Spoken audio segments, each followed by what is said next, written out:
What's up, A to Z Sports Nashville? Better late than never. It's your boy, Easton Freeze, here with my boy, Ryan Roberts, and we have got a very fun show for you today. Thank you for waiting patiently.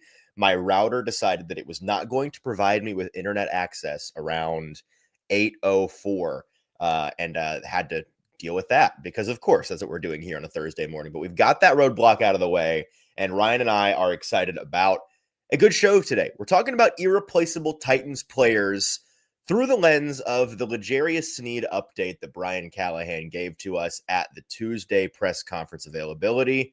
We'll talk about Sneed, where he's at with his recovery, with the quad, with the knee, the impact that his availability and or level of play, because it's one thing to be out there, it's another thing to be good at football. How is that going to shape what the Titans defense looks like this year? How much are they banking on him? And then we'll kind of expand that question out to the rest of the roster and say, who must impact this Titans team this year for them to succeed in that room?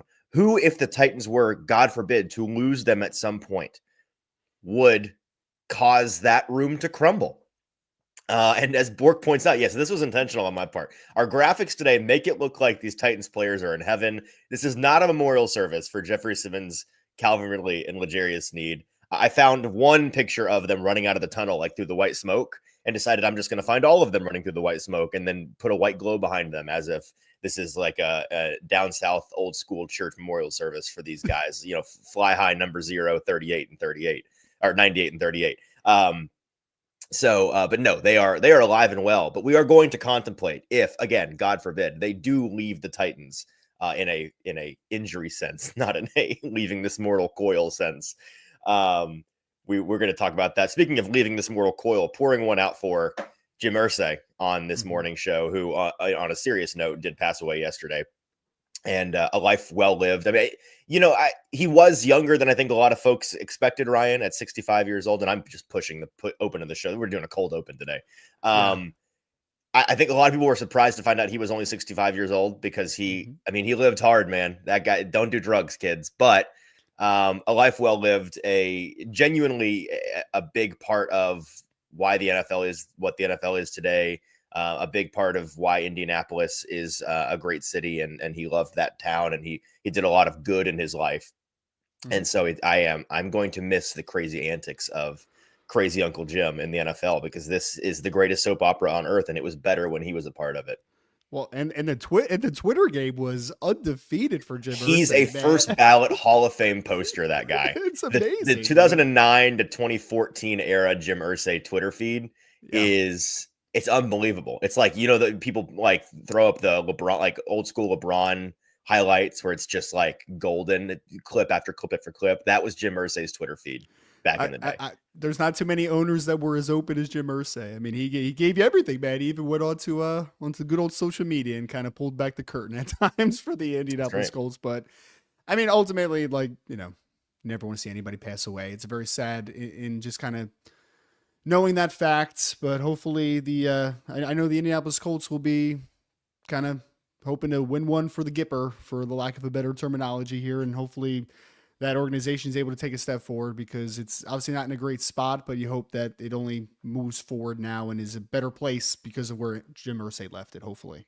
Well, and his last tweet was in support of the Pacers last night. It said, "Go Pacers." Did he tweet last night? He tweeted yesterday at like 11 a.m. I did not see so that. I mean, that was within hours, maybe minutes of his passing.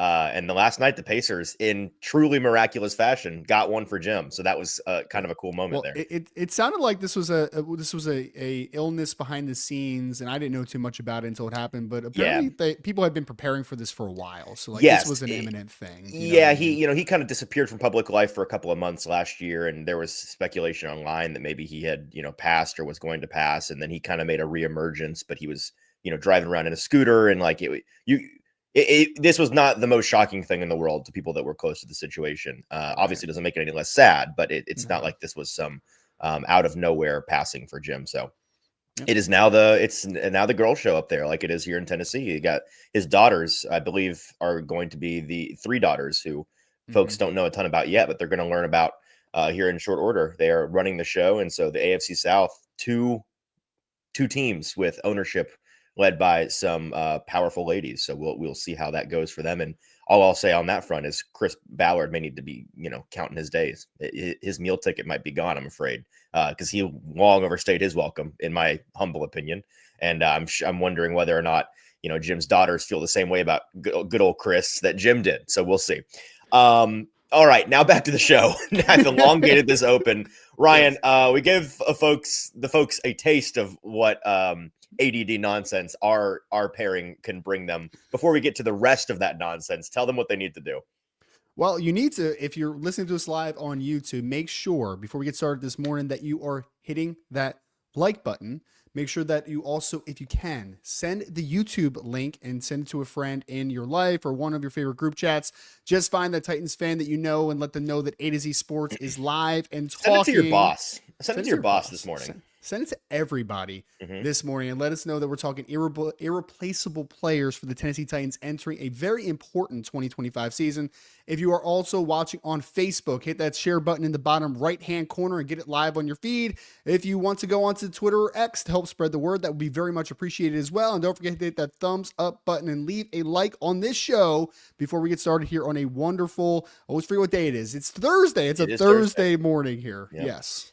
Yeah, let's get it started officially. Welcome into the A to Z Sports morning show live on a Thursday morning. Every weekday morning, we are live here at 8-ish Central Time, streaming on Facebook, YouTube, and Twitch. Links tweeted out segment by segment on our Twitter feed at ATOZ Sports. Go follow us there. Follow us also on Instagram and TikTok for more Titans coverage. And as Ryan said, leave us a 5-star Google review for A to Z Sports. Very helpful for us. Got to thank our sponsors for making the show happen and for helping you guys out at home. Wilson County Hyundai. Make Wilson County Hyundai a part of your new car buying process in Lebanon or at wilsoncountyhyundai.com. And the Bone and Joint Institute of Tennessee, the region's destination for comprehensive orthopedics and sports medicine. Bone and Joint TN.org. So, Ryan, we spoke with Brian Callahan on Tuesday, and amongst a lot of things, we talked a little bit about his update on L'Jarius Sneed, the Titans cornerback one on paper, who didn't play much of last year. When he did play, it left some things to be desired. And obviously they traded a 3rd-round pick to acquire him last year to the Chiefs, that they then had to turn around and give him a big fat contract. So he is somebody that they have invested both draft capital and current money and cap space in a big way.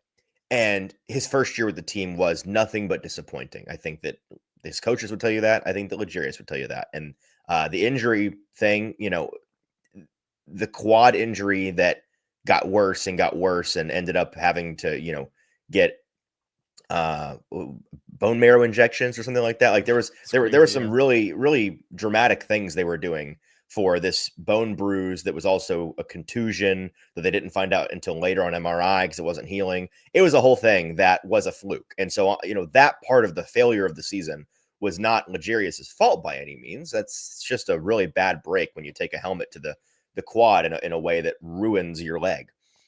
He is still he is still rehabbing that, as he is also rehabbing his knee.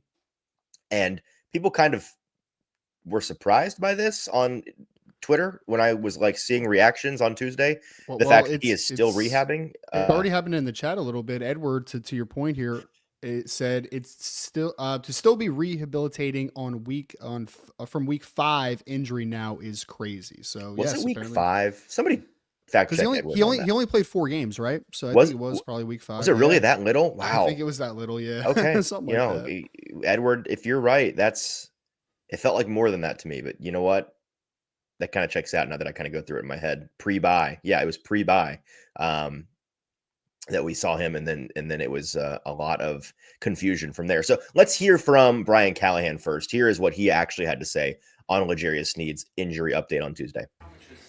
Done while he's been here, and just is the plan to handle him differently this offseason than kind of the load management stuff because of last offseason? Yeah, I think there's a healthy balance there. He's coming back injury wise, so the rehab process is ongoing. He's in a good spot.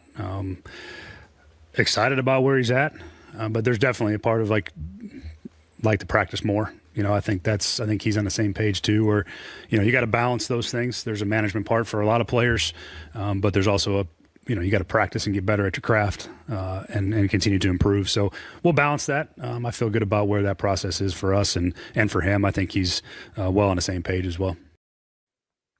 Ryan, what stuck out to you here? You're probably hearing that clip for the first time. I've heard it a couple times now because I was there for it, and then I clipped it before the show, and now I'm listening to it for a third time. Upon first listen, was there anything about that kind of stood out to you? Because there is for me. I mean, it's just the overall talking point I think that sticks out to me is that it is. I don't like. I expected him to still be rehabbing at this point, even though it was an earlier season injury, just because of the severity of the injury and kind of the trickiness of that injury. But also, I mean, is it unsettling though at this time of the year, now kind of starting to gear up for the season? Is it unsettling for a Tennessee Titans fan that he is still not back to full health and he's still working through those things when he is a player that has had so much money and capital invested in him? Like I fully understand the Titans fans' perspective on this. Like this was because I think of it this way, Easton, like he wasn't playing well before he got injured. He got injured. He's got a lot of money invested in him. You kind of, when you take a step back and say like, hey, with that early season of an injury, week 5 is kind of what, we've deduced in the chat, right? Is that is a long time of rehabilitation. So it would have been nice to just hear a little bit more of like definitive, like we're good, we're cool here, we're good here. Positive trajectory. Like, a little bit more positivity. Yeah. It just kind of sounded like it's kind of up in limbo, for lack of a better word, right? Like you're still kind of working through it. I want to speculate a little bit on what the recovery process or the rehab right now might actually look like. But first I want to point out what stood out to me most. And I want to play the video for the listeners again. So see if you can guess what stood out to me most as we listen one more time. Done while he's been here, and just is the plan to handle him differently this offseason than kind of load management stuff because of last offseason? Yeah, I think there's a healthy balance there. He's coming back injury wise, so the rehab process is ongoing. He's in a good spot. Excited about where he's at, but there's definitely a part of like to practice more. I think he's on the same page too, where, you got to balance those things. There's a management part for a lot of players, but there's also you got to practice and get better at your craft and continue to improve. So we'll balance that. I feel good about where that process is for us and for him. I think he's well on the same page as well. So he said, there's a balance there. You would like pause, probably to practice more. Maybe to practice more and you got to rehab and you got to do those things, but you also need to get better at your craft. Like that's what stood out to me most as somebody that, again, knew or knows how we dealt with all of this last offseason. And I'm wondering if this kind of resonates with folks in the chat as well. When he was traded to Tennessee, I mean, when he was still a Chief, everyone knew that this is a guy that has a chronic knee issue that is, I don't know if degenerative is the right word, but it's a thing that it is constantly needing ongoing. Yeah. It's needing load management. Right. Mm-hmm. And so in Kansas City, all indications were that they were able to do that perfectly. And then they were he didn't practice a ton and they would ramp him up at the right time and he would get just enough work to when he needed it and be available throughout the season and in the playoffs and play his best ball on the field on Sundays. So the Titans trying to replicate that last year. He was not practicing a ton in August and he wasn't practicing a ton in the season when he was still healthy. It's not like he was never out there, but the load management was evident. And then he gets hurt and he's doing the rehab. And so now I think they probably are, there's probably a little bit of a putting our foot down on, hey, we need to get you out there and practice more. Like once you're healthy again, and we're banking on you being healthy again, there's then the issue of when you were healthy last year, you weren't that good for us. And we think you being a part of the practice would impact that. And so I want to get your thoughts on that, Ryan, but then I want to kind of maybe guess what the rehab right now looks like, because I see people in the chat surprised that he is still rehabbing. I'm not sure that I am. Okay. Well, I kind of talked about that a little bit, but like, I'm not overly surprised either, but I'd love to hear your perspective on it. I will say this, when you trade for a player of his status, that was so good his last year at Kansas City and helped them obviously make a big Super Bowl run, and you sign a player to that type of contract, as a fan, just fan goggles on for a second, I don't want to hear from the head coach about that he needs to get better at his craft. Like, Sure. he should be a more known commodity, right? Injuries are one thing, but injuries should be about getting a player on the field and him taking care of business when he's on the field. Like, this is a load management injury, reducing type of situation. It should be. We're not even talking about the fact that, like, he needs to play better than what he showed in a very small sample size last year. He was not the player that the Tennessee Titans thought they were getting even before the injury. So it is unsettling to know that, again, due to the rehab process, he's not practicing as much. He's not, quote unquote, working on his craft, according to Coach Callahan, when you brought him in to already be pretty dang good at his craft, and he wasn't good at his craft. So how is he going to get a ton better if he's not going to be on the practice field? Do you not as a Titans fan feel very unsettled that you now have a very high paid corner that did not play well and is supposed to be getting better at his craft, but is not available to getting better at his craft? Like, I feel like I'm in Pandora's box right now. Like, what's going to come first, the practice time or him becoming a good player again, or him being available? Like, it is just, I think it's an unfortunate situation. And if I'm a Titans fan, like, I don't feel very positive about it right now. Like, it's just not, I'm hoping, if I'm a Titans fan, I'm hoping to be proven wrong about L'Jarius Sneed, because my perspective right now is he did not play well. He's not healthy. I don't know when he'll be healthy. I don't know when he'll be available to practice on a full scope. Like, I'm a little bit worried about that entire situation. So what did the Titans think they were? An interesting point within what you just said. When they traded for him, this is different now because some of these guys have gotten their contract since they gave out. Per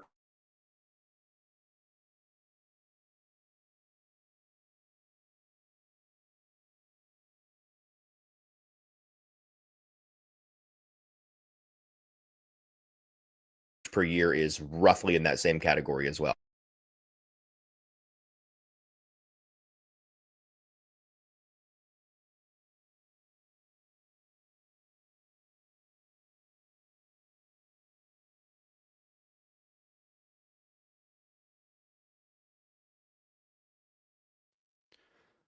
Okay, well, I was hoping that Easton would be able to come back with us, folks, but it seems like he has frozen in the chat. So would love to, when he gets back, for him to be able to give us his perspective on the recovery time. Oh, maybe he's back. I don't know. Maybe he's back. Hello? Yes, you are there now. Your video is a little bit choppy, but we now can hear you. For a second, you were frozen and not hearable as well. Okay, so where did you lose me? You just started your points. It was very early in the beginning. That's fine. Yes. So I'll go again, and hopefully my router behaves itself for the remainder of the show, but that does not inspire confidence in me. So my point was to ask, what did the Titans think they were getting in him? Kind of, because you just pointed out what they thought they were getting was a lot better than what they got. And looking at the contract that they paid him, which is a year old now, and has aged well because some of these other guys on the list have gotten paid since he was paid and pushed him down the list. He's now the 12th highest paid cornerback in the league, also by total value and roughly by average per year. The neighborhood that he's being paid in is like Jalen Johnson, Marshawn Lattimore, Trayvon Diggs, Denzel Ward, AJ Terrell, Marlon Humphrey. That's kind of the neighborhood of cornerback that he is being paid to perform like. And so to your point of, you don't want to hear a guy of that caliber needing to get healthy and then to work on his craft. I mean, that's like, I'm trying to think of an example on the receiver side of the ball. That's like if Terry McLaurin got hurt and missed a good chunk of a season, and then he comes back and the coaches are talking about how we really want this guy to get better at football. I thought he was good at football. Well, it's like, who it's like, this is a very strange comparison, and some people are going to be like, well, that's out of left field. But do you remember when Rob Gronkowski was at the end where he got hurt every other day? Mm-hmm. But when he was playing, he was still Gronk, like he was still really good. So you were frustrated with the availability side of things. I mean, like you can even throw like a Luke Kuechly into like some of these guys that have dealt with these like injuries down the stretch of their careers. McCaffrey. McCaffrey. But like when you knew that they were on the field, they were very good still, right? Like you didn't have to worry about the playing on the field. You just had to worry about them getting onto the field. Like that was the frustration thing. And after giving Sneed that type of contract, you would hope when he's on the field, he's really darn good. When he's not, like the availability thing is the concept that you're kind of working through. That's frustrating, but you're also dealing with not only is it frustrating that he's not on the field, he only played in 4 or 5 games last year. The other part of it is when he was on the field, it also did not give you any positivity of like, hey, it was unfortunate, but his 4+ games were stellar. Like it was so good. So if we do better of managing this durability concerns and these pre-existing injuries, if we get 10+ games of him in this year, he is going to be a all-pro potential player, at least a Pro Bowl level player. And unfortunately, you don't feel positively about either side of those things. Well, and I've mentioned this on the show before a good bit during the draft process. I'll bring it back up if folks didn't hear me say it the first time. Everyone that I talked to on the coaching side in the Titans building, both publicly and privately, when we talk about Sneed, they are kind of dismissive of it. Like they seem to think they seem to think it'll be fine. They're not all that worried about it. And it's unanimously positive. Like, don't worry, this year will be different. And I don't know, that may just be cope. That may be a lie. That may be, them covering up for their insecurities and their own questions they have about him. But it has for months now been that way, to the point that it makes me wonder if last year truly was just a fluke on and off the field, both in terms of play and in terms of injury. But for the injury and again, clearly I'm not confident and I'm wanting to see it to believe it. But he is still a guy that they're paying very highly, and he is 1 year removed from being somebody that everyone saw the Titans hand out that contract to him and say, makes sense for that player. Good player, right? Yep. Super Bowl caliber player. Clearly a cornerback one in this league.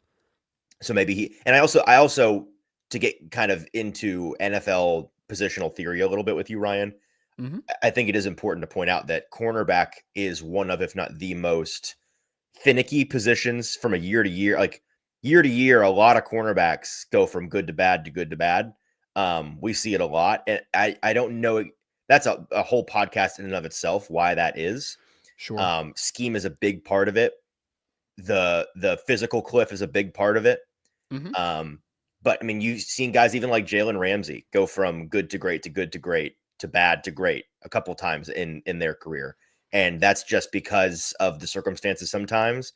I think it's also the fact that that position is such a coin flip thing. Like the margin between winning and losing reps is so razor thin.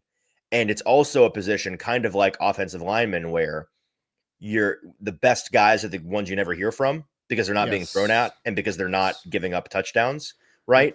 And so when you can be an awesome cornerback for 98% of your snaps in a season, but if 8 of them are you getting torched downfield for a touchdown, then in people's eyes, you suck. You had a terrible season. It's like Richard Sherman, his first couple years where he had like a crazy amount of interceptions. And it's like, guys, he was actually better in like year 3, year 4, year 5. He just didn't get thrown at anymore. Like people were like, okay, I'm not throwing at 25 anymore. Like that's just not a good idea for me.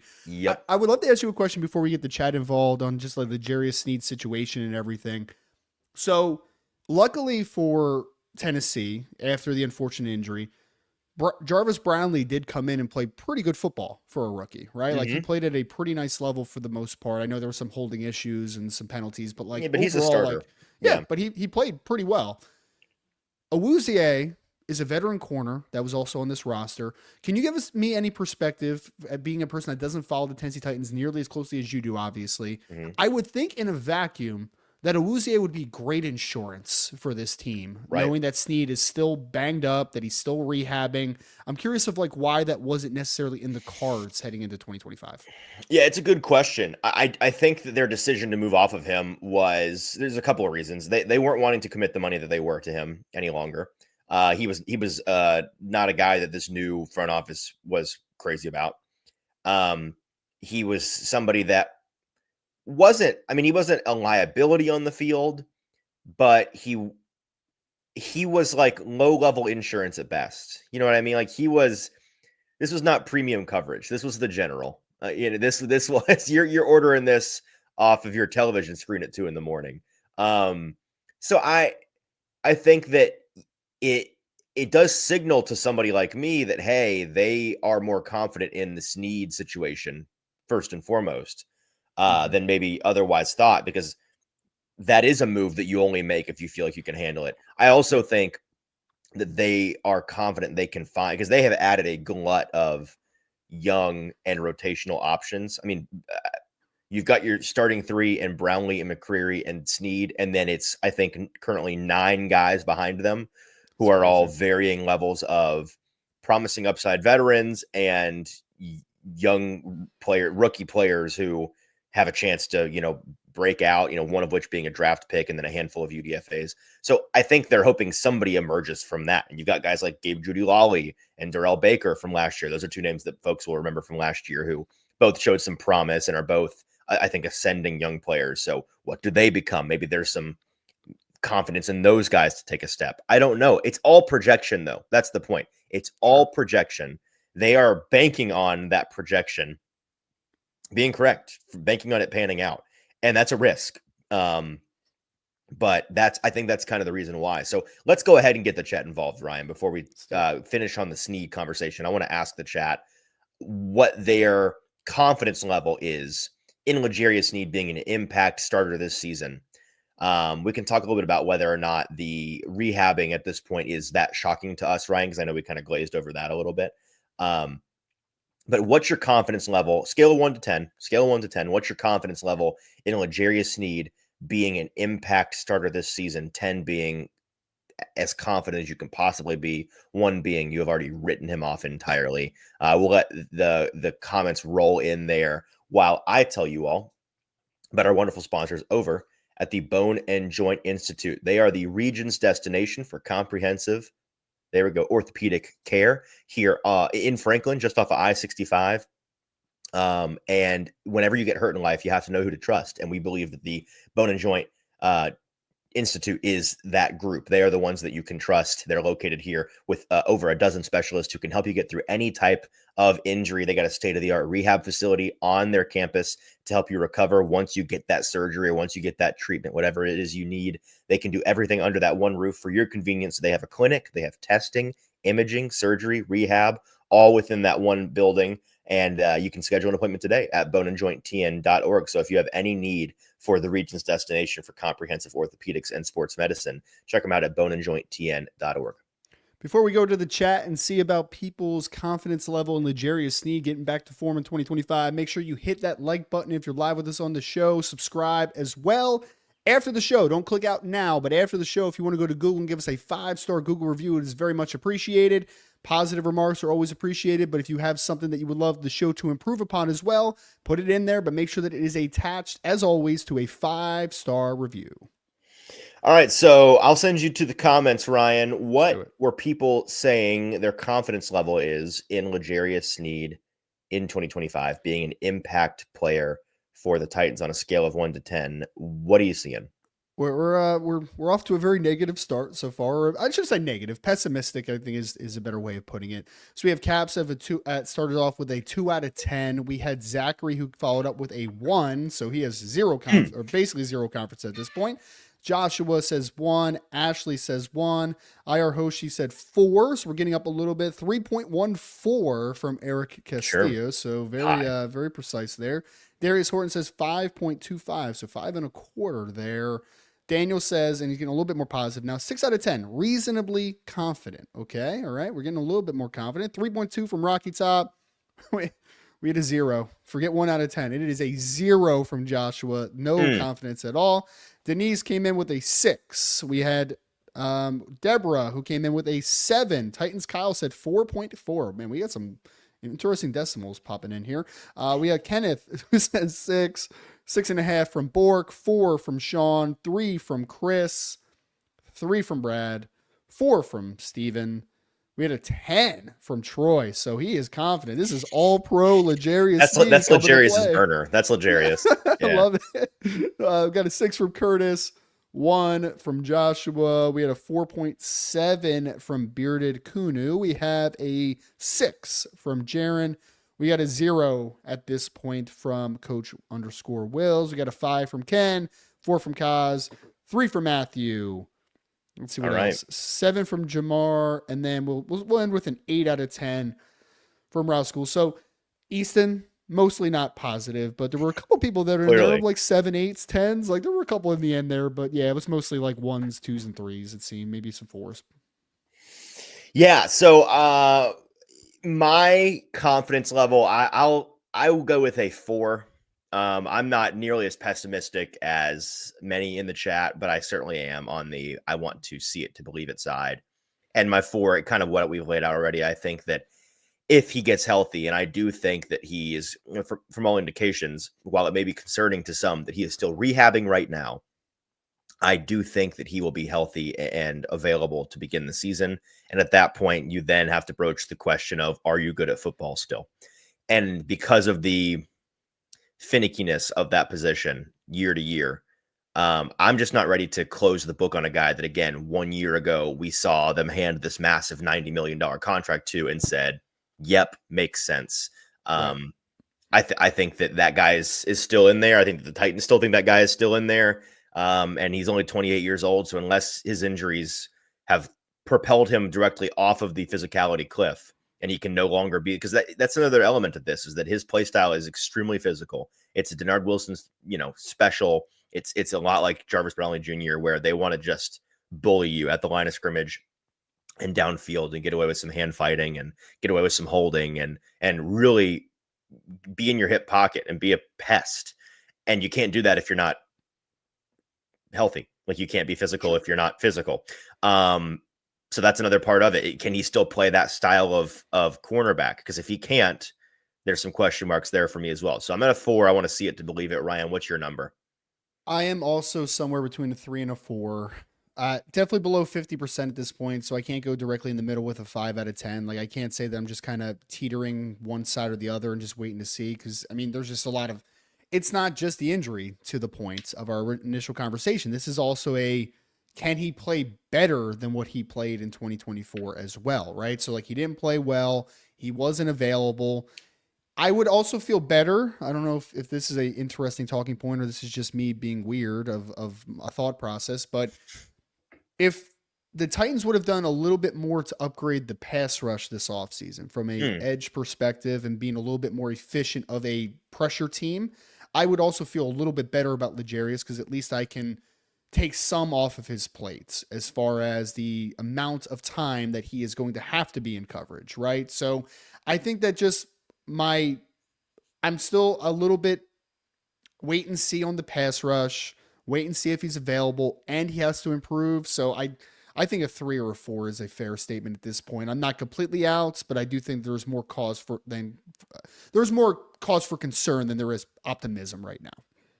Yeah, I want to close the book on the Sneed element of this and get to the rest of the roster. But first, I want to address a couple of comments here.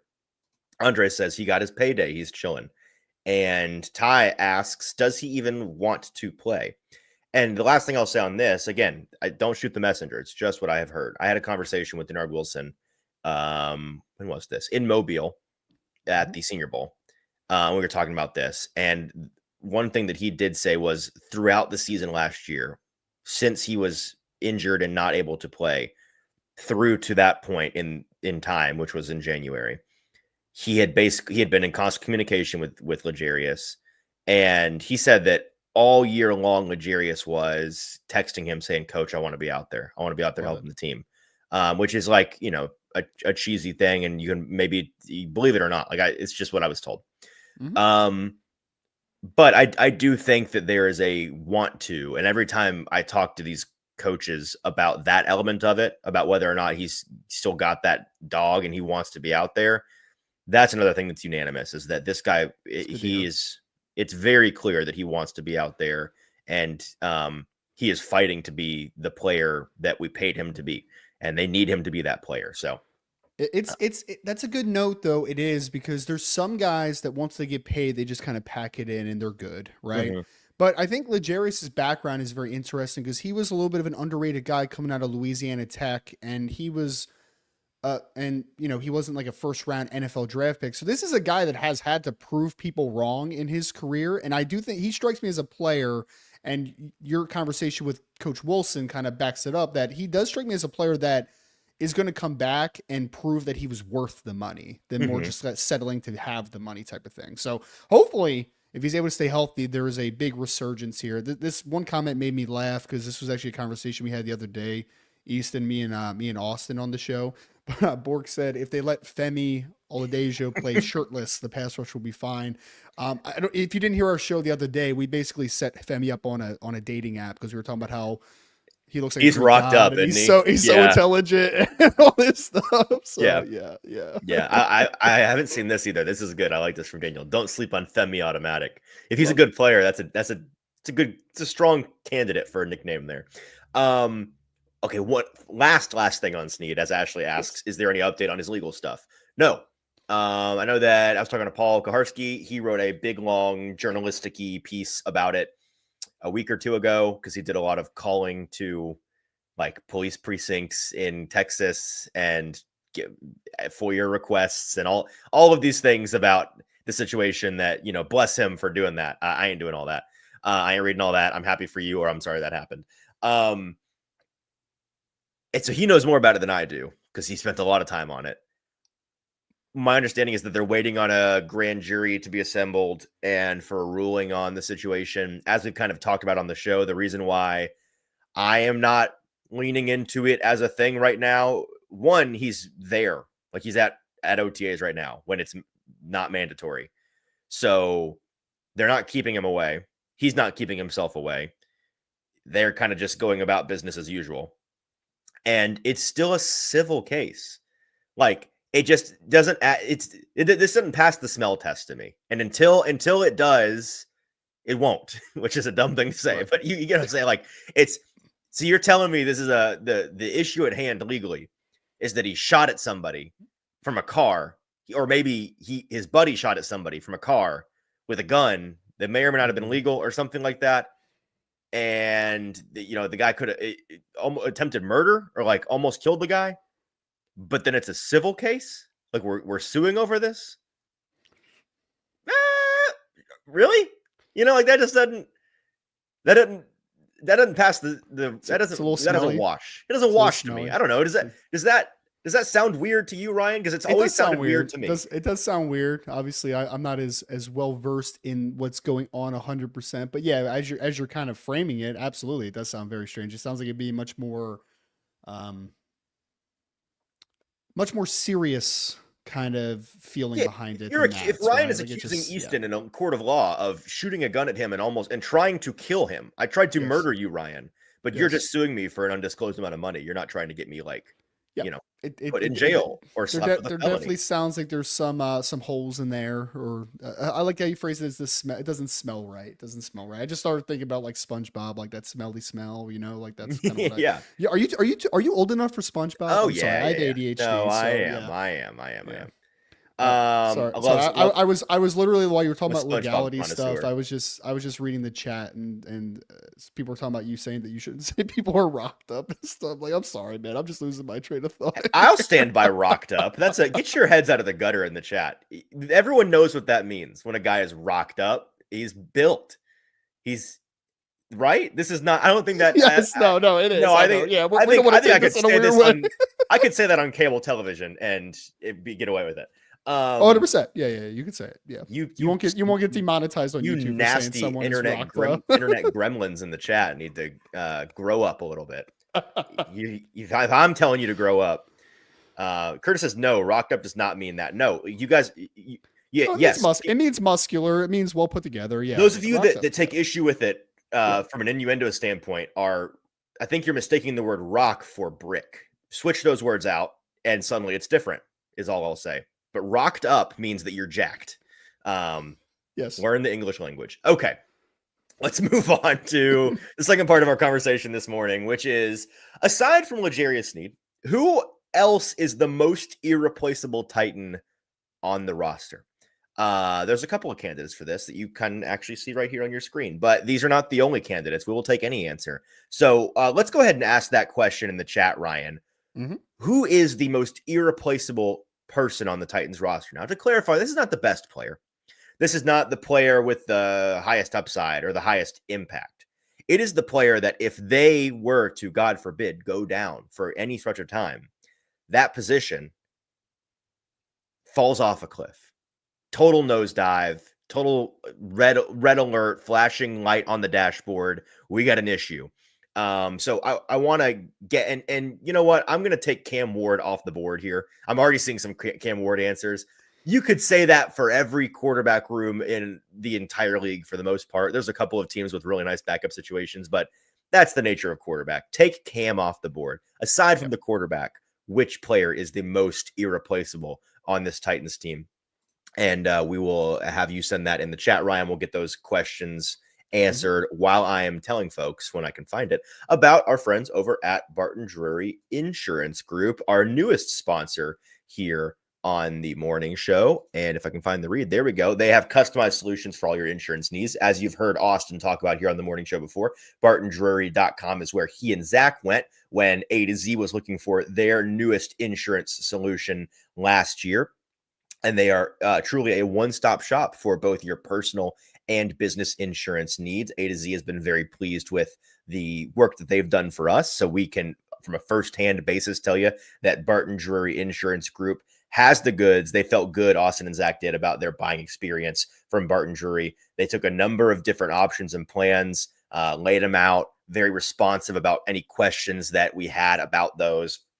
Their expertise from the service team has been fantastic, and the level of expertise that those guys offer, clearly they know what they're talking about. They sell employee benefits, 401k planning, life insurance, workers' comp, liability, auto, property, umbrella, and surety bonds. So everything you could possibly want from an insurance shop, and they are local. So they strive to provide excellent service, but they also want to take the time to make sure you understand your insurance policy. And as somebody that every time I have to like deal with insurance or taxes or things that are like lame, adult, boring things, and my head spins because it's like, I don't know. I don't understand this.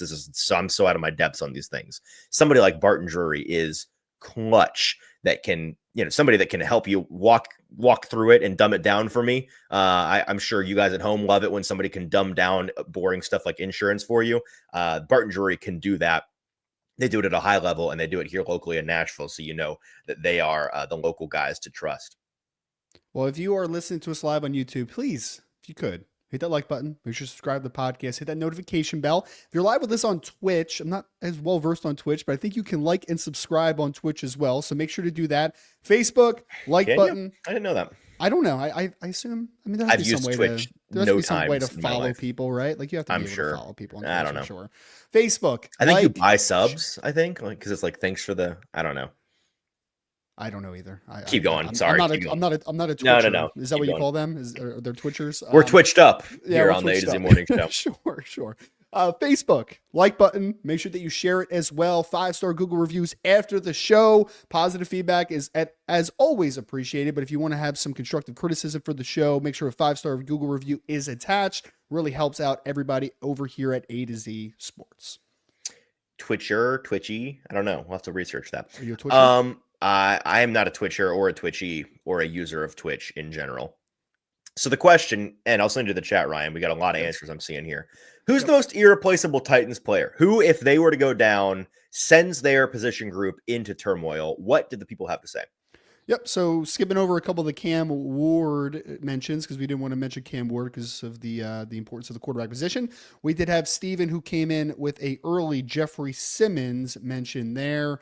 We also have Jeffrey Simmons from IR Hoshi. We have a few possibilities from Bearded Kunu, who says Skoronski, J.C. Latham, or Lloyd Cushenberry, who's coming back from the injury as well. Could have just said any starting lineman, apparently. Any starting lineman. It makes sense how the NFL is formulated today. I mean, there's not many good offensive linemen out there. So Curtis Latham. Derek says Tony Pollard. That's an interesting mention. We have J.C. Latham from Rashid Jenkins. Tony Pollard again from Daniel. So wow. That's an interesting one.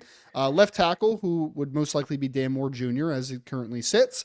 Monty Hooker says Eric Castillo with a little bit of an off-the-wall one. Then we have Jeff who says, because he said Cam Ward originally, he said, okay, then it would be Calvin Ridley if he cannot pick Cam Ward.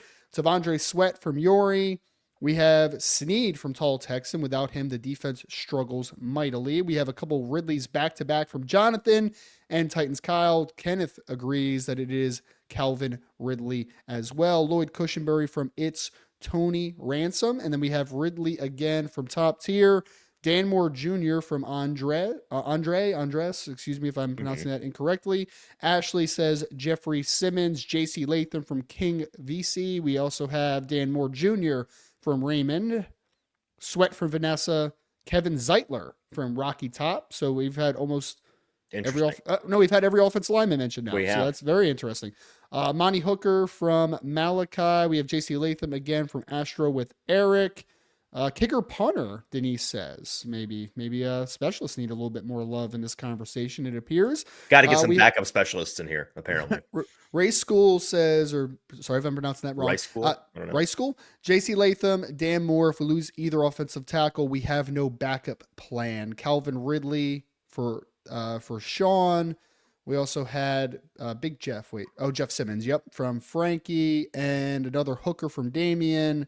We have Simmons from Matthew Boyd, Hooker or JC Latham from TJ, Ridley, Burks. Someone said Burks. I think that was a joke, obviously. Come on, Frankie. JC Latham goes down, and I'm playing right tackle myself, says Damien. Basically. Ridley, offensive line. So it sounds like the most common answers are offensive lineman or Calvin Ridley. Is that fair to say? Yep. There was some Jeff Simmons in there as well, but I would say those are probably the two biggest ones. I would even say every offensive lineman was mentioned, but I would say offensive tackle hierarchy and then Calvin Ridley were probably the two top ones. All right, Ryan, what's your answer? Who's the most irreplaceable Titan? So I'm between two players, actually, and I'm going to end up picking one, but I just want to kind of work my thought process out for a second. So I was in between Calvin Ridley at wide receiver because after that, you have Tyler Lockett as a veteran, but then after that, you have a lot of very unproven players at this point, right? You have a couple of rookies. You have Van Jefferson, who was just not very productive last year and has been productive in the last couple of years.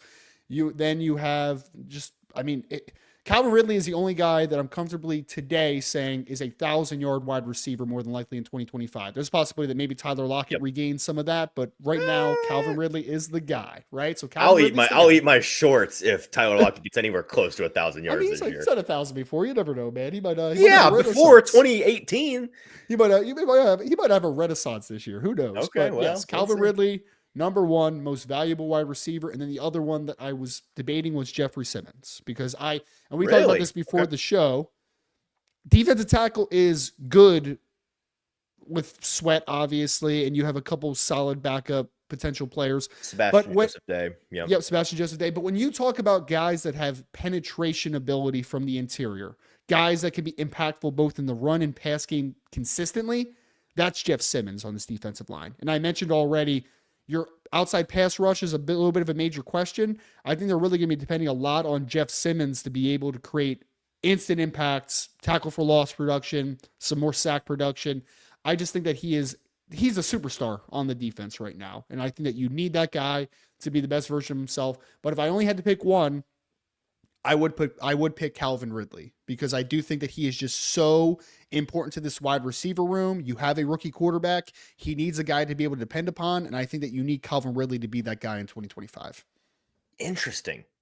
I don't agree. But I do. I mean, I hear the thought process. And the funny thing is there are so many candidates for an answer to this question because the Titans are, I mean, it's still a stars and scrubs roster build until they're working to remedy that by getting young guys in, but the young guys have to prove themselves before you have any confidence that there's not a big drop off. You know what I mean? So until then, it's a lot of positions where it's like you got one or two guys that are clearly NFL starters, and then and different positions have different levels of confidence. At least from me personally, my confidence in the potential of the depth for different positions is very different.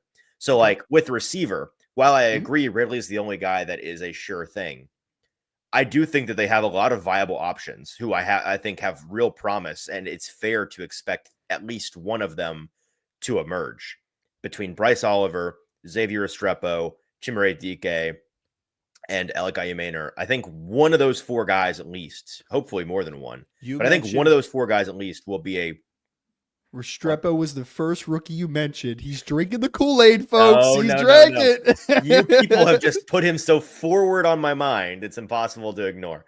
But yeah, that you know what? That's what it is. Restrepo wide receiver 1 by the end of the year. I just think that there's so, but you know what I'm saying? There's so many of those guys that I think could potentially prove to be not even stars, but like clearly your receiver 2, your receiver 3, your receiver 4, valuable NFL players. My answer is either of your starting tackles, and that's the boring answer. It's one of the most common answers, but like, brother, is the person that said if Latham goes down, I'm playing right tackle.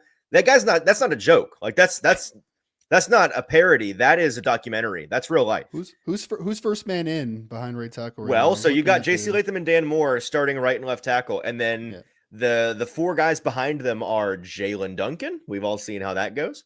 John Ojukwu. We've all seen how that goes. Blake Hance, who is new, who may be honestly the leader in the clubhouse to be your swing tackle. And Brandon Crenshaw Dixon, a promising upside UDFA, who I think actually has a chance to make this roster. But I think that his overwhelming size and limited athleticism probably makes him eventually bump inside, if I had to guess. So maybe there's only 3 guys behind them, and it's Duncan, Ojukwu, and Hance. And Hance, a guy that nobody knows anything about, maybe your best option just because he has a lot of experience lately and they brought him in for a reason as a free agent. So sure. It's tough. And like Ojukwu is what he is. We saw what Daniel says John Ojukwu played pretty well, actually. No, he did not. Sorry. No, he didn't. That's the Boise State kid from a couple years ago, right? Yeah. Daniel Caribbean. I don't know. Like I was an Ojukwu fan. I remain somebody that roots for him. But it was bad. It was really bad. So I don't know what to tell you. He has no anchor. Like he's a marginal athlete. He's big. That's nice that he's big enough to play the position. I don't know. He just listen, in fairness to him, he was really, really raw, and maybe he continues to develop. I'm not writing him off.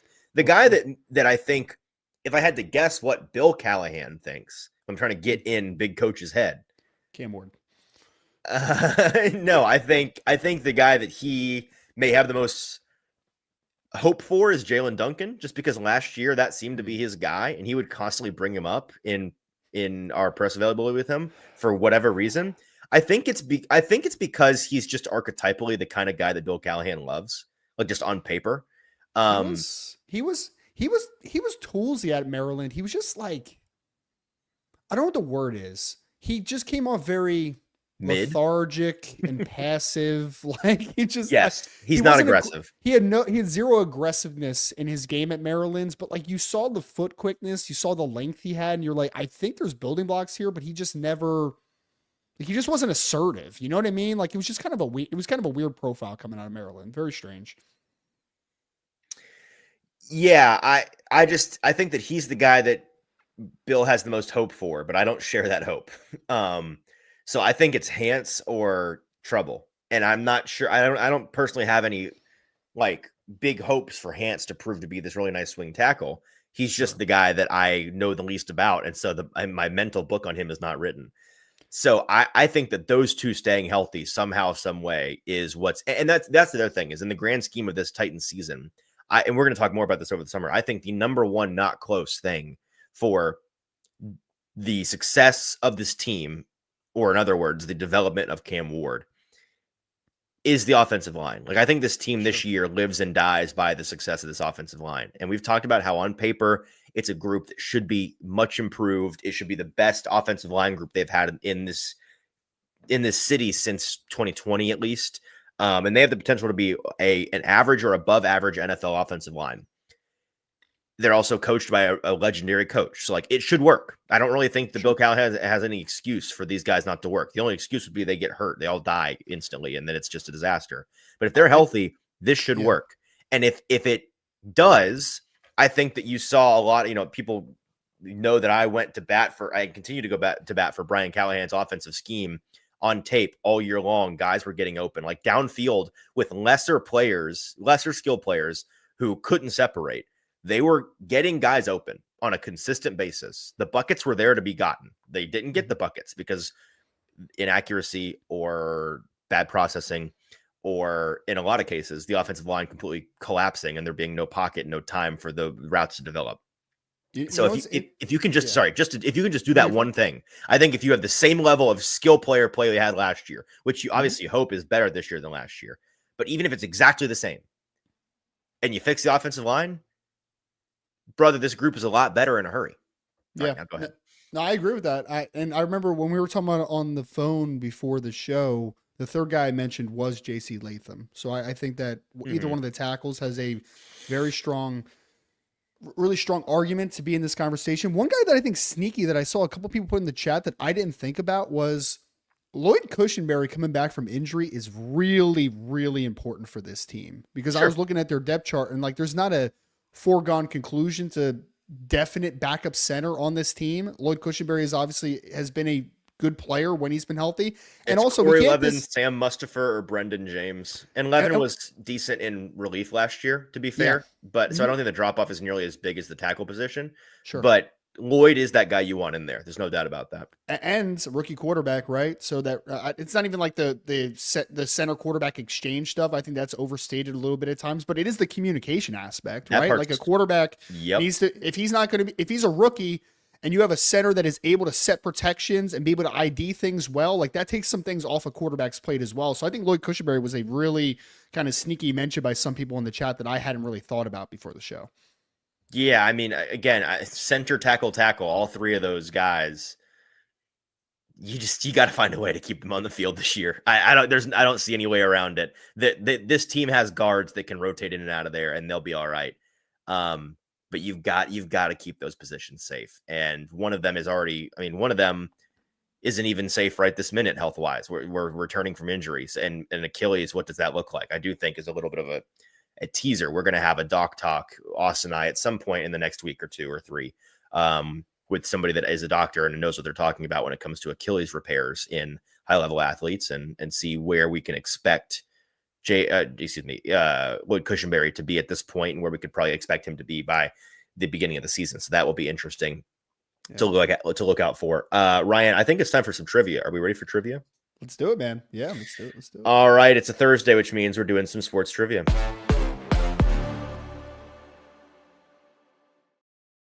Shout out to our friends at Wilson County Hyundai, wilsoncountyhyundai.com. Make them a part of your car buying experience over at wilsoncountyhyundai.com. Ryan, I will now we're naked here on the screen. Let me grab just an inappropriate show this morning. We're all rocked up. We're naked. Yeah. That's the funny thing about the NFL, though, like, especially in scouting terms, it can be, my little brother laughs at this all the time. Like when we talk during the draft cycle about like, this guy's a real penetrator.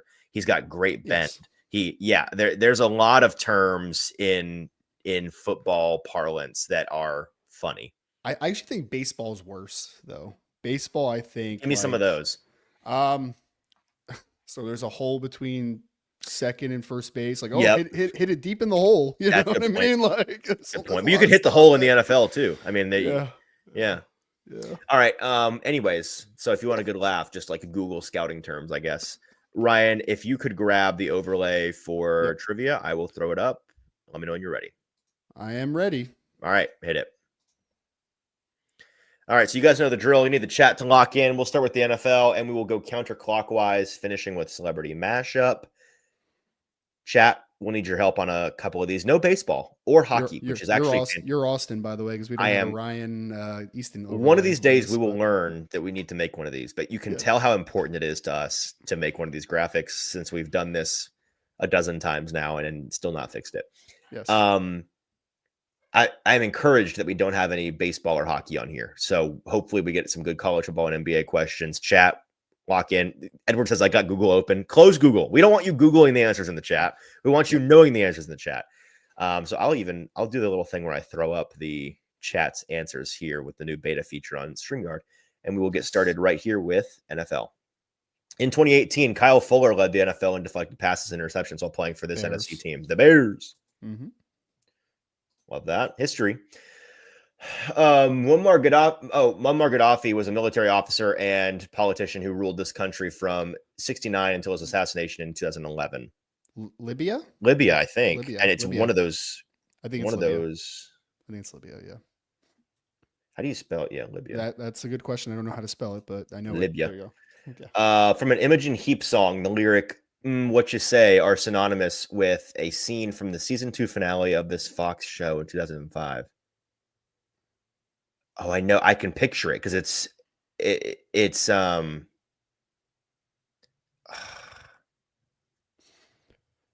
TV shows are not my strong suits. To be Hang on, honest. This might be I'm gonna note when I see it from the chat. Okay. Is it the OC? No. Someone said the OC, but I don't. That Season 2 finale of this Fox. Is it OC? I don't think it's the OC. I could be wrong. Is it Always Sunny? No, that's not Always Sunny. No, it's not Always Sunny. I've seen Always Sunny. I don't. Yeah, that's not. What you say? Somebody? Anybody? Someone said yes, Easton. They're saying it's the OC. I don't know. Caleb seems very positive that's the OC. What is the OC? Like what? Selling the OC? Like what? The OC. All right, let's try it. That's what they're Wow. saying. Okay, there we go. Good stuff, guys. Michelle Pfeiffer played a retired Marine who takes a teaching position at a diverse high school in a rough area in this 1995 drama. No idea. 95 drama with Michelle Pfeiffer. You were born, right? Wasn't that before? Yeah, but it's also like not even. This could be a 2017 drama. With Michelle Pfeiffer playing. Someone said Dangerous Minds, and I think that is correct. It's just so not my genre. Okay. The same year, Call Me Maybe by Carly Rae Jepsen went number 1. She collaborated with Owl City on this top 10 hit. I hear this. It's very summery. Very summery? Yes. Oh, well, it's not a very good song, but it's really catchy. I didn't know Owl City did anything else outside of like Fireflies and stuff. No, yeah. Well, Fireflies is their best for sure. What is this song's name? I'm gonna know it the second somebody says it. No, not Thriller. What?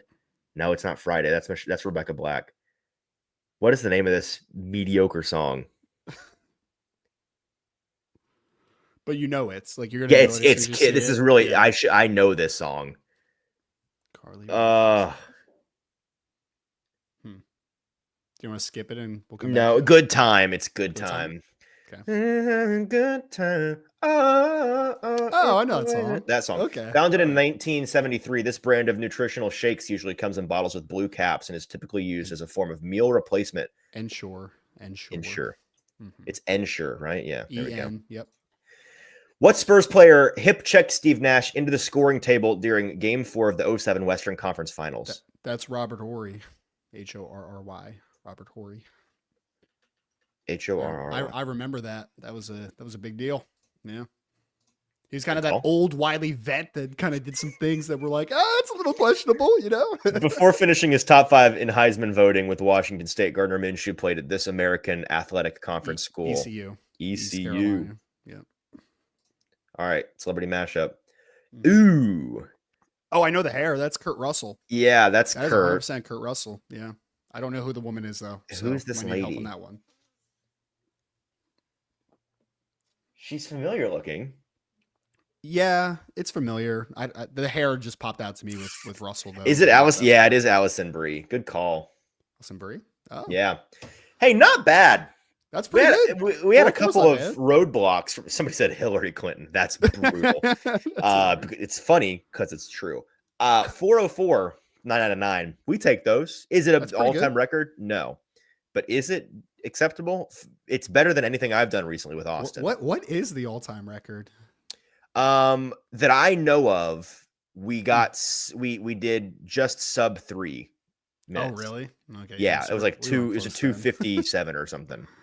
I lost my bet. Vanessa said I lost my bet. I hope she didn't bet against this. Not do it. Not Vegas loses. Oh, what was the over under? Chat. Somebody, I didn't see it.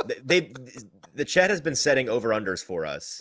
Actually, and everyone always takes the over. I think we hit the under today. What was Someone said it was sub 240. That's insane. The all-time record? Was it that fast? It may have been. It was one time with Sam and I where him and I didn't need the chat for a single answer. We immediately knew every single one. Jack says, where in the heck is Sam Phelan? Sam does not work here anymore, folks. He covers the White Sox for Fansided. Mm-hmm. He left after the draft. Welcome to the show. 4.5. Oh, 4.5 was the over-under. Oh, we Oh, killed the all under of then. you. Hey, Take the under. never in doubt on the under. Ye of little faith. Of course, I would have taken the over too, to be fair, based on our Come on, man. No confidence. Come on. Our recent track record isn't great, but today we got back on the horse. It's gotten better. I feel like the last time we did it, it was a little bit better than that. The 2 times ago was horrible. It was like 9 minutes or That's something. what I heard. Like it was so bad. I heard it was a nightmare. I'm glad that all of the bettors in the chat had to take a bath on that one. Yeah. Because you of little faith should trust us more. I mean, you probably shouldn't, but on that one you should have. All right, that's our show today. We'll be back tomorrow, Ryan and I, rambling about something new, I'm sure. It'll be fun. You'll want to be there. We'll want to have you there so we can discuss it all and finish the week strong on a Friday. Until then, primetime tonight, I think, with Buck Rising. Don't quote me on that, but I believe so. He'll be back in the saddle. And Ryan and I will be back here with you tomorrow. Enjoy your Thursday.